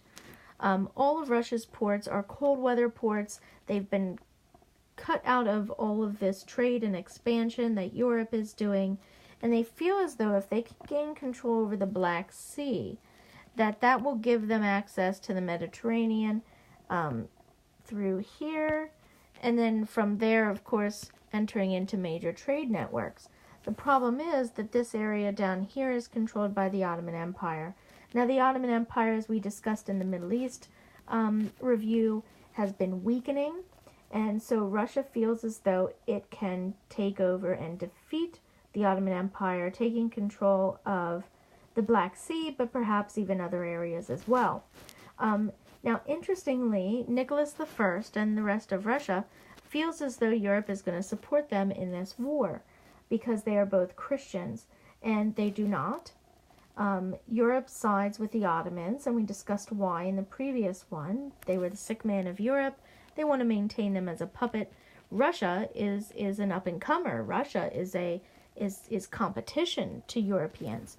So even though they share similar religion, they are going to side with the Ottomans, who are Muslims, over the Russians, who are Christians.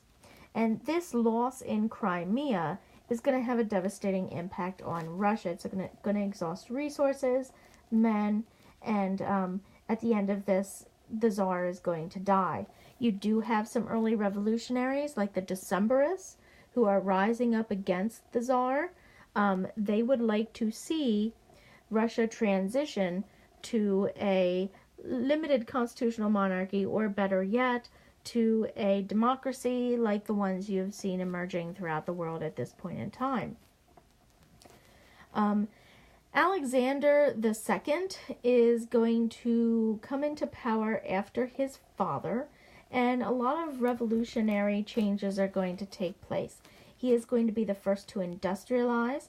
France and America are going to sponsor and fund much of the industrialization in this early part of Russia's history. He is going to free the serfs. He is going to actually 2 days away from signing a letter that's going to transform Russia into a constitutional monarchy, and he is assassinated by the people's will. Once again, because they don't, there's a radical fringe in Russia that doesn't want a simple constitutional monarchy. They want the monarchy gone, period. So similar to the second phase in the French Revolution, these revolutionaries want the monarchs gone completely. So Alexander II, even though he had done many, many great reforms, is going to be assassinated before he can see much of that through. His son, Alexander III, comes in and cracks down. Anytime someone's assassinated, the next leader is going to be much more repressive as a way to kind of rein in the people. So he hunts down everybody who was involved in the people's will, including the brother of the man who will become Vladimir Lenin. And Lenin's revolutionary ideology is very much impacted by his brother and his brother's death at the hands of the Tsar. After Alexander III dies and Nicholas II takes over, remember Nicholas is very weak. He doesn't want to be a leader. He just wants to have a simple life with his family. And unfortunately, that is not in his future. He gets Russia involved in 2 wars that the people think they should never have been involved in. One being, one being the Russo-Japanese War. So when they failed to take the Crimean War in the Black Sea, they actually tried to take the Korean Peninsula, and Japan is going to put a stop to that. And Japan, this small country against Russia, this huge country, Japan wins, and this is a major blow to Nicholas II as well as to Russia in general. Also exhausting men, supplies, money. And then World War I breaks out. And in World War I, we're going to see really the downfall of Russia and the beginnings of the Soviet Union and the end of Nicholas II.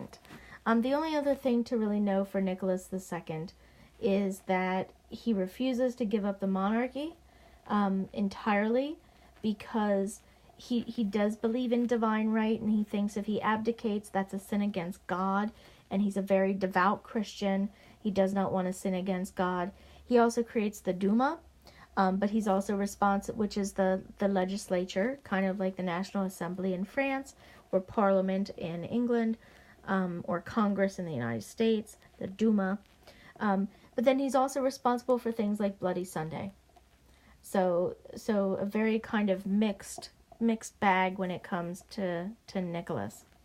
Over here, we see that in Europe, the European imperialism, we've talked about that phase, and we're up here then almost to World War I. Okay, final phase. So let's talk about World War I.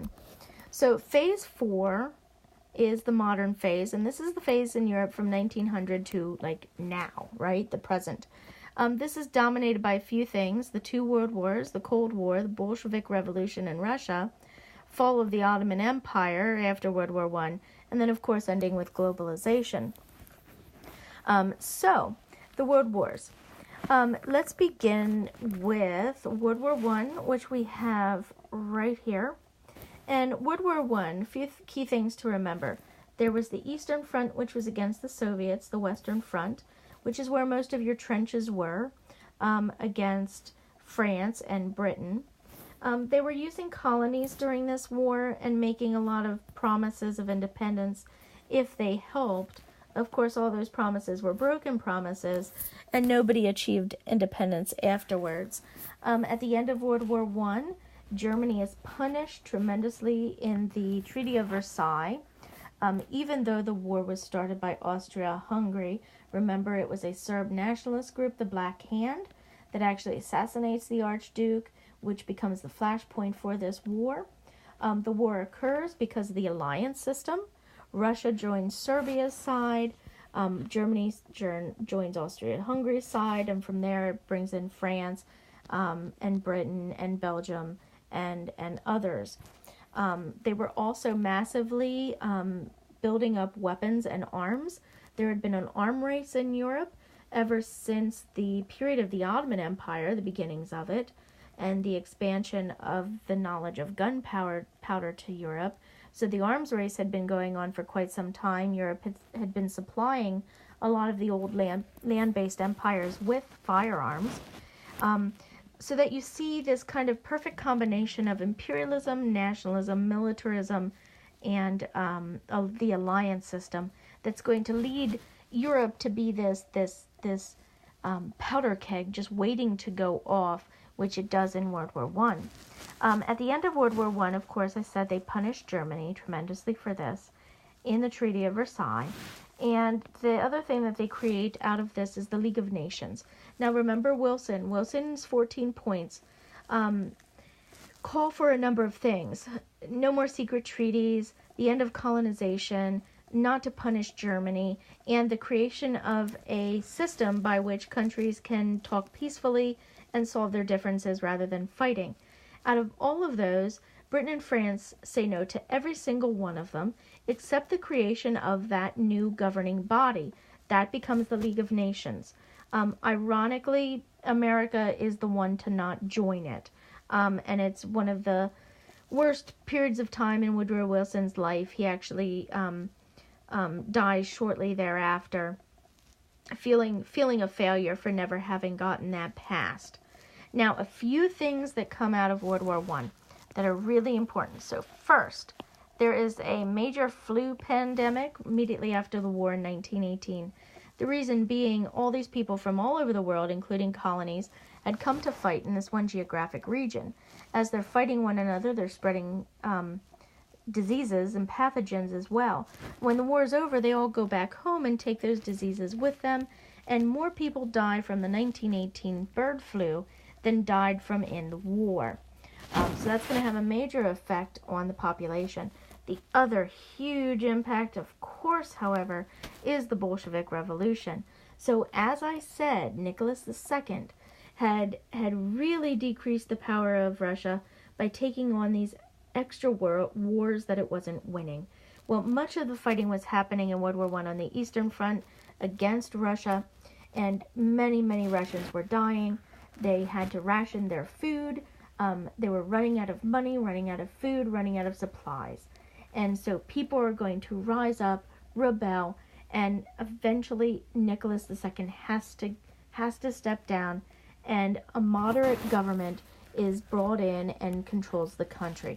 The moderate government is referred to as the White Army, but there is, at the same time that this is happening, an individual being sent back to Russia from Germany. He had been exiled out of Russia sometime before, and Germany, in hopes that Russia will leave the war, if they send this guy back, Germany is going to send back Vladimir Lenin. And Lenin, when he returns, incites the Bolshevik Revolution. He is going to overthrow the White Army and the more moderate government that had taken over after Nicholas II stepped down. So the White and the Red Army are going to fight. America is secretly going to fund and help the White Army, but even despite the help of America, the Red Army wins, and the Bolsheviks gain control over the country. So just like the French Revolution, it starts out with a moderate phase and then moves to a much more radical phase when the Bolsheviks, when Lenin, take over. Vladimir Lenin's slogan, of course, was peace, land, and bread. Peace, meaning get them out of World War I. Land, meaning give more rights to the peasants. And bread, meaning make sure that everybody has food, everybody has what they need, which is one of the promises of communism, that everyone will be taken care of, everyone has, to each his need, right? From each his ability to each his need, so that everybody contributes and everybody reaps the benefits as well. During the Bolshevik Revolution, then you see intense industrialization occurring as well. Now, the interwar years. Oh, sorry, one more thing then about World War I is the fall of the Ottoman Empire. So the Ottomans side with Germany in World War I, and after they lose, then the Ottoman Empire is broken up. And we see the region in the Middle East becomes the Mandate system. In North Africa, much of that is already in colonial situations. And the modern nation of Turkey then is going to be developed in what is formally the hub of the Ottoman Empire. Okay, so now on to the interwar years. So between World War I and World War II, a series of things occur throughout the world that are going to have major impact. The first being the Great Depression. And the Great Depression is going to start in the United States and spread overseas due to a trade war, tariff war. But when it hits Germany, it's so much more devastating because Germany is already having to pay back war reparations. Its economy is already in shambles, and down the Great Depression hits. It's the Great Depression that gives rise to Hitler. Nobody in Germany would have paid any attention to Hitler had they not been so desperate and in need of answers because of the Great Depression. Everything was just so bad that people are going to turn to anyone who's doing something. And Hitler gave them someone to blame. It's not your fault for what we are going through. Blame the Treaty of Versailles and blame the Jews. And this, of course, is going to be leading into what we know is the Holocaust. Now, at the same time that this is happening in Germany, the rise of fascism, it's also happening down in Italy with the rise of Mussolini, and it's also happening over in Spain with the Spanish Civil War.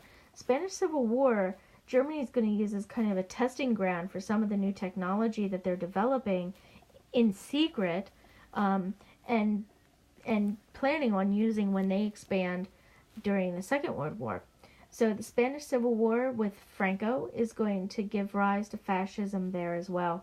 So we see this growing fascism all throughout Europe during this period. Now, at the same time that this is happening, over in the Soviet Union, we have them entering into the communist phase with 5-year plans. Women are going to get a lot more rights. Of course, they had the right to birth control. They had positions, higher positions, better paying positions in both economic fields and politics. And we'll come back to the rest of this after World War II and talk more about the Cold War in the Soviet Union. But you want to remember that the 5-year plans begin at this point. After the death of Lenin, Stalin and Trotsky are going to kind of battle it out to see who becomes the next leader. Stalin wins, steals all of Trotsky's ideas, particularly the 5-year plan, which is a brilliant idea of industrialization. Okay, so Stalin is a fascist dictator in Soviet Union. We have Hitler rising to power in Germany, and Mussolini rising to power in Italy, Franco in Spain. So all of this fascism throughout this part of the world. This is going to lead to World War II. You'll remember Italy makes the first move, the League of Nations does nothing, Germany makes moves after that, and all of Europe is going to use appeasement, which is this idea of give them a little bit in hopes that they go away. Of course, that doesn't happen with a fascist who wants expansion and everything for themselves. So fascism is on the rise, and you see fighting then break out. So it breaks out on the Eastern Front against Russia a little bit later. Germany originally is aligned with the Soviets. They agree to invade Poland and split it between them, but then later Hitler turns on the Soviet Union and invades. And that's when the Eastern Front fighting begins. Most of the deaths that are going to occur on the Eastern Front, particularly at the Battle of Stalingrad, which is quite vicious. And then the Western Front, there's not going to be much of a Western Front because Germany is going to march in. They're going to defeat they're going to defeat France. France is going to develop an underground. So the government of France gives up, but the people do not, and the people continue to fight in secret, leaking a lot of information to the Brits and the Brits are going to remain independent, never being conquered by the Nazis, and going to be fighting back. Eventually, D-Day is going to be launched, allowing us to end the war in Europe on the continent. The way that the alliances are going to form in World War II are based very much on the Great Depression and whether countries are choosing to build up their military to put people back to work or build up their domestic infrastructure. Of course, America with its New Deal and Britain with a New Deal of its own, and France as well, choose infrastructure, whereas Italy, Germany, Russia, the Soviet Union and Japan all choose military. Two things to remember about the war, the Second World War in Europe, the Holocaust. Remember, that was a very slow process. It did not happen overnight. First, Jews were marked with the Nuremberg Laws and the Star of David. Then they had their stores boycotted, followed by Kristallnacht, the destruction of the stores, taking of homes and synagogues, followed by being forced to live in ghettos. After that, the liquidation of the ghettos and the taking to the camps, and then, of course, the extermination camps. And the entire time, Jewish people were fighting back. This was not something that they allowed to happen. There was active resistance the entire time, up until and beyond liberation. And then the other thing to come out of World War II that you should remember is the UN. So the League of Nations, which was impotent to stop anything, is going to be replaced by the UN, which is going to have a military wing to it. It's going to have an ability to do things. As we see with some of the genocides later on, however, it's ineffective then during its early history as well. An important figure that we need to recognize during World War II is Tito over in Yugoslavia. Tito is going to be fighting against the Nazis, and he's going to be a war hero, and later he's going to become the leader of Yugoslavia and a leader of the Third Way during the Cold War. So let's move on then to Turkey and talk about one more thing that's happening between these two wars.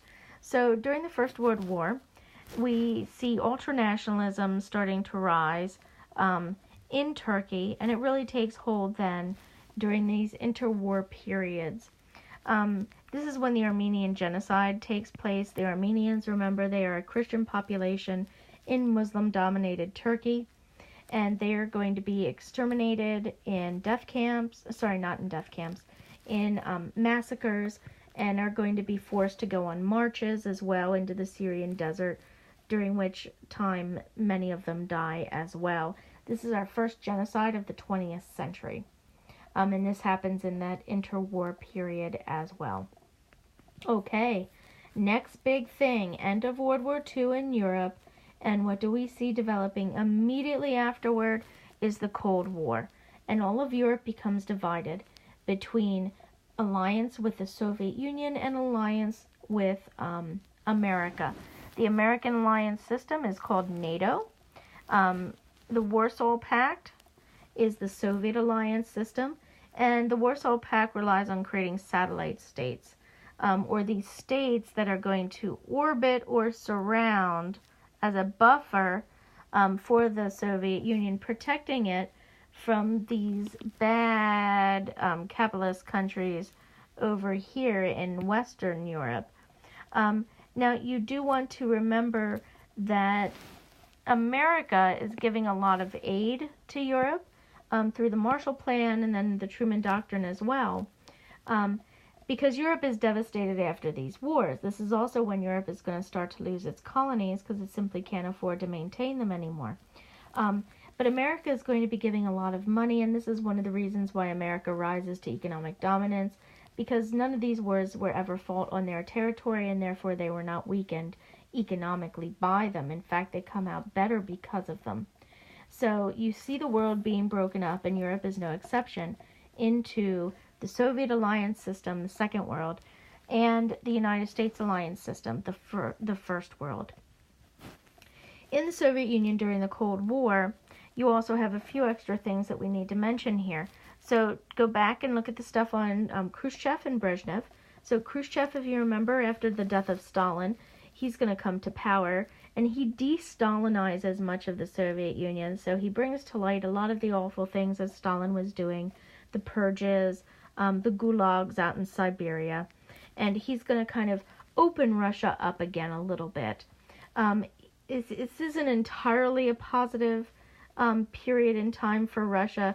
Keep in mind, Russia is still very authoritarian and totalitarian, and you do not have, if you're a Russian citizen, you do not have as much freedom as you do in the United States. They're also going to really favor in their industrialization this whole idea of guns over butter, so that they're going to focus on their military production rather than the production of consumer goods. And this goes along with their ideology that consumer goods just lead to greed, and consumerism is a bad thing, and it's a capitalist thing, and to be happy you don't need a lot of stuff. So they don't focus on production of consumer goods because they want to de-emphasize that. What they do want to do, though, is ensure the continued existence of communism in this experiment that they are taking part in with communism. And so they do focus on producing a lot of weapons for defense because the United States is very much out to get them, and they are very aware of this. Brezhnev is going to go so far as to pass the Brezhnev Doctrine, which is going to allow him to intercede in many of his satellite states anytime there is a threat of democracy or capitalism. And he's going to use military to do that. So increasingly, as Russia goes along, it becomes a little bit more paranoid, more paranoid, so that you see Brezhnev doing some things that that probably earlier on would not have been done after Stalin is dead and things have opened up. We have, during the Cold War period as well, the war in Afghanistan, which I already mentioned in the section on the Middle East. You can go back and look at that again if you want. But this is going to weaken the Soviet Union, and so that we have the fall of the Soviet Union happening in the early 1990s, and modern Russia is created. You see the rise of Putin eventually, and the Afghan war is just one of the major causes of the fall of the Soviet Union. The other is just simply that they couldn't keep up in the arms race. They were focusing so much on guns that they just couldn't keep producing that much weaponry that quickly, and they will then, of course, collapse. In the 1990s, at the same time, virtually, that the Soviet Union is falling, we see our our third, rather, major genocide in the form of the Yugoslav genocide in Europe. The first, of course, in Europe being the Armenian genocide, followed by the Holocaust, and then the Yugoslav genocide. The thing to remember about the Yugoslav genocide is that it's Christian Serbs who are killing Muslims from Bosnia and Herzegovina. They are doing it in retaliation from what they say for Devshirme and earlier practices of the Ottoman Empire. In reality, they want land, they want the territory. But history is going to be used in really interesting ways there with bringing up Devshirme.